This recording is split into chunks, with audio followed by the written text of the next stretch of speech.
All Bridges Burning, the Red Revolt and White Guard in Finland from 1917 to 1918. This is the latest in the coin series. I'm really excited to chat about that with you now. This is Legendary Tactics. So I've had a chance to take a look at the Vassal module here. Obviously not as good as the hard copy, which I'm waiting for at my local game store. It hasn't arrived yet. But I thought I'd take a look at sort of what's in the digital box, if you will, and give you a sense of what to expect from this title. This has been the first title where we actually have a 3-player game. Previous iterations had always been 4, except for Colonial Twilight, which was a 2-player coin game. And this one is a 3-player coin game. So the 3 factions, we have the Senate, we have the moderates, and we have the reds. And there are a few key differences. I've had a chance to go through the rules, and there's a few key differences with this game that are pretty intriguing, and I thought I'd highlight them now. Before we take a look at the factions, I'd like to take a quick look at the map. So the map is made up of towns and provinces, and for coin players, you will certainly recognize the control markers as well as the opposition and support markers, which have been key in many of the coin titles. So this is very similar in that sense. There are some trains that are connecting the cities now instead of LOCs, which is kind of interesting. These trains can be used for a few different purposes in the game, but it's definitely a little bit different from what you're used to. Now, what stood out immediately for me was the sequence of play, which I thought was actually quite genius. Not to, say that the original coin setup wasn't very smart design, but also Brian Train in Colonial Twilight modified it for the 2-player game, which was really well done. This also is very well done. And what I see here is, and so this will be kind of familiar for a lot of coin players, is you've got your command, limited command, and event options. However, what's really neat is, let's say if the Senate takes the command and a special activity, then the Reds player can take either the event or the limited command.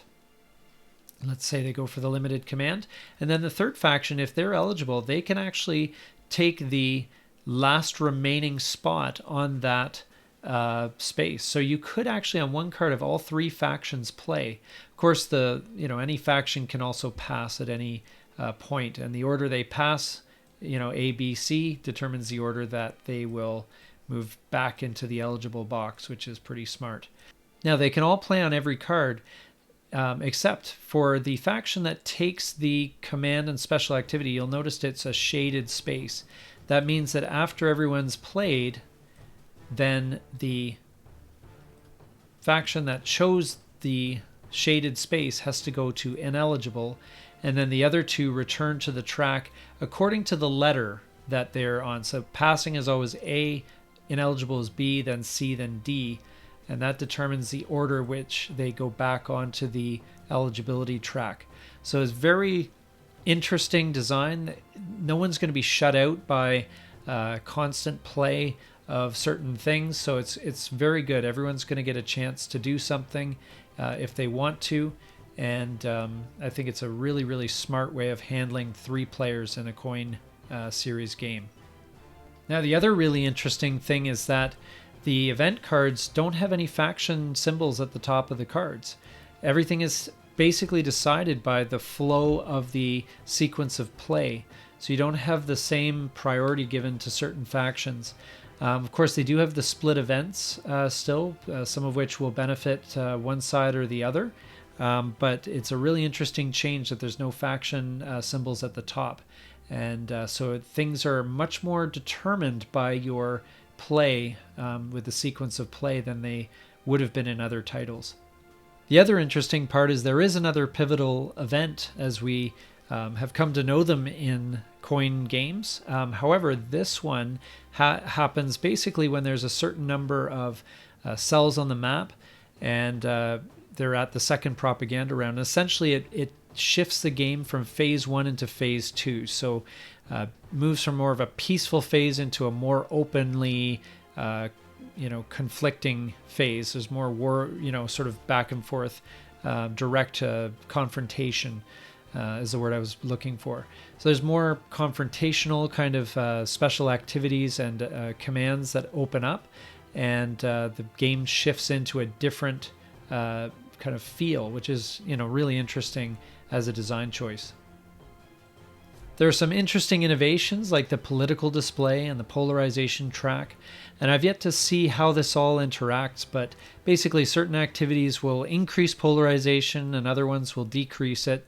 As polarization increases, the cost of doing certain activities goes up, or changes the effects of the game. For example, there's no politics once polarization gets past a certain point. And terror becomes more effective, and it affects the moderates rally. So there's going to be a bit of play back and forth, moving the polarization track back and forth, which will change the conditions of each faction to some degree. There's also political display where you can resolve issues, and that affects the network's plus issues marker. And basically, there gives advantages to one side or the other. Basically, it's the Senate and the Reds debating in the whatever their chamber of Congress would have been, or Parliament, and trying to resolve issues that were of big concern during this era. So it adds another dimension that I'm sure will require a kind of an idea of how these different factions interact. I can't speak to that quite yet, but it should be really interesting, and it seems like it's a very simple and elegant mechanic to reflect that part of history. You can see here as well there's some interesting capabilities. There's prepared fortifications, there is extra troops and commanders, cannon, trains that are all sort of boosts to different activities for certain factions. You've got prisoners of war, which affects the polarization on the polarization track. So there's a bunch of interactions, and as with every coin game, you always have these kind of wheels within wheels kind of design mechanics, and it's always really interesting to see how these interact. And the first time I really saw these at work was in A Distant Plain, where it just felt like everything just meshed really well, and it's looking like this game will be the same in that sense. As usual, you have the resource track with the cylinders. That's very familiar, and also the different victory conditions as well. You also have forces as well as the factions and their cells. These cubes here are for the political track, the Congress that I mentioned earlier. But you've also got forces. You have German forces and you have Russian forces that interact a little bit with the conflict, and the Senate and the Germans are a little more united that way. And the Reds and the Russians, of course, have their interests very much aligned. There are bases, I guess you could call them. They're called administrations and networks in this game, but essentially function in a kind of similar way. The moderates have, these news markers, which can have an impact on some of their special activities as well as the personalities, and they're kind of an interesting faction, very different. The Senate and the Reds seem much more similar to each other. The moderates are very different faction from the other two. The other interesting thing is that the whole active cells and inactive cells have a kind of a different meaning here. Active is actually good. Typically in a lot of coin titles, you want to get your cells underground as much as possible, and in this case a lot of times you need the cells to actually be active in the sense of being politically active, and they are basically they're ready to go. They're whereas an inactive cell might represent kind of there's a movement, but it's been underground, not really organized, and an active cell is where there's they're actually in a position to carry out commands and take action for your side. So it has a bit of a different feel that way. You actually want to get your guys active, and you want to flip the other guys to inactive if you can, because that makes them less effective. So it is a different feel from the other coin games in that regard. The propaganda rounds and their phases feel very similar to other coin games. I don't think there'll be any surprises there. On the sequence of play, something that I didn't mention before was this somewhat nondescript cylinder is actually the German cylinder. And Germany can actually take actions either before or after the player factions, or be ineligible. But basically they follow a flow chart. I'm imagining it's pretty similar to the German faction in Falling Sky, where they will kind of cause havoc. I know the Senate has a special activity where they can actually influence. You can see the coordinate marker here, where you add the coordinate marker, and that allows the Senate to actually choose the German actions that they may take and so forth. But otherwise, the Germans are there as a kind of a faction. They probably, as a designer, probably they looked at it and they said, well, you know what, there's not enough here for the Germans to do, but they were a big factor in the conflict, so we'll put them as a kind of a faction that acts somewhat independently, but it doesn't have to worry about providing enough meat on the bones for another faction, another player faction. So, which was handled in Falling Sky very well. So I imagine it's going to be pretty neat to see them interact with the factions here as well. So looking at the player aid cards here, you can see the Reds and the Senate are fairly similar in their commands and special activities. The Senate has a couple of special activities that are unique to them, and the Reds have basically the same commands as the Senate. Rally is fairly self-explanatory, especially to coin players. Activism is going to be a bit different from the typical kind of, this is activating, deactivating cells and reducing polarization, that sort of thing, which has a different goal in this game. Terror feels very different from the other kind of terror that we're kind of used to in other coin titles. And interestingly, the attack and march activities are actually only available once phase 2 begins. So once there's a certain number of cells on the map and it kicks into phase 2, then the attack and march happens. Up to that point, things are actually going to be fairly static, which is kind of interesting. Just looking at victory conditions, Reds want opposition population and administrations, which is their bases, and they need Russian vassalage, which is the support of the Russian government, and polarization to be less than 5.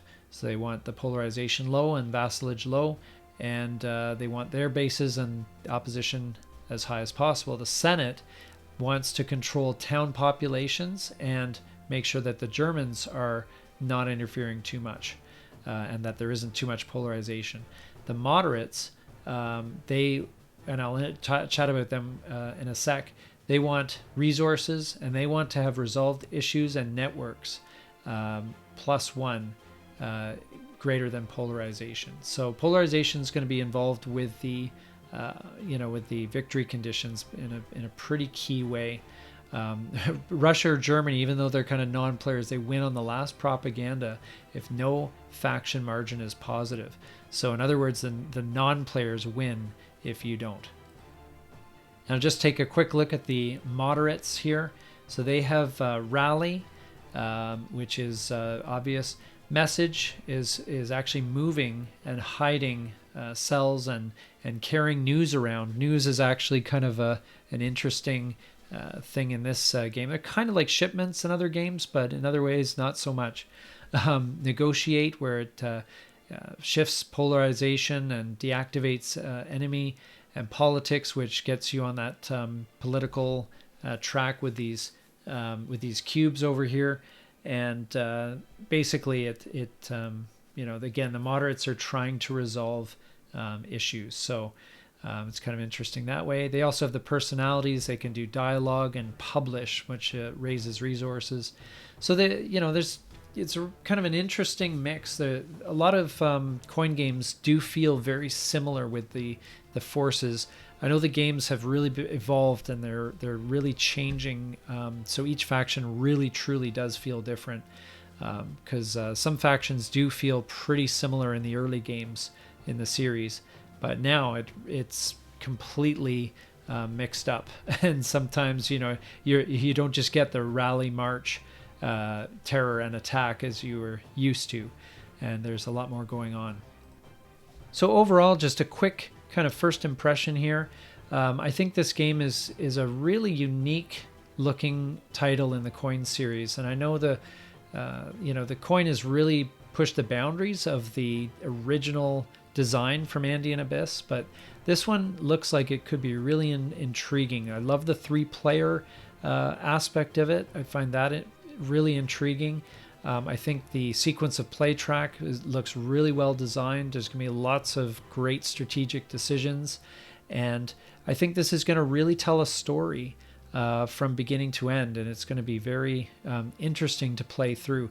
One of the things I've always appreciated about the coin series is the fact that you never honestly in many cases, you never have any interest in the conflict that they focus on.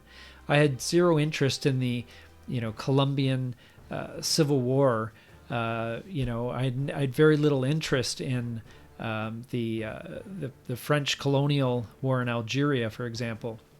But having played those titles, you develop such a fascination for the topic. And I think this could be one of those as well. I know for a lot of players, they're thinking, man, do I really care about the Red Revolt and White Guard in Finland in 1917, over a century ago? But the answer is you might very well find it very, very interesting. It might be a facet of history that has never been represented in a game before. And there's a sense in certainly with me that I feel like we have kind of done the Eastern Front in World War II. We've kind of done D-Day. We've kind of there's been a lot of games that cover a lot of the same events, and in many cases they're all great. War in North Africa with Rommel and Monty, for example, covered in so many games. It's so nice that the gaming community and our hobby as a whole is evolving to include these parts of history that are almost really in many ways forgotten or just never really explored by the hobby and by a lot of speaking as someone from North America, certainly not a topic that was covered in my history class. And so there's lots of opportunities to learn, lots of opportunities to rewrite history. And I think that's only a good thing for our hobby as we continue to grow and evolve. So thank you so much for watching. I hope you enjoyed this digital unboxing. Hope you got some value out of it, and look forward to hearing your comments. Please like and subscribe. Thank you so much for watching. This is NATO with Legendary Tactics, and we'll see you next time.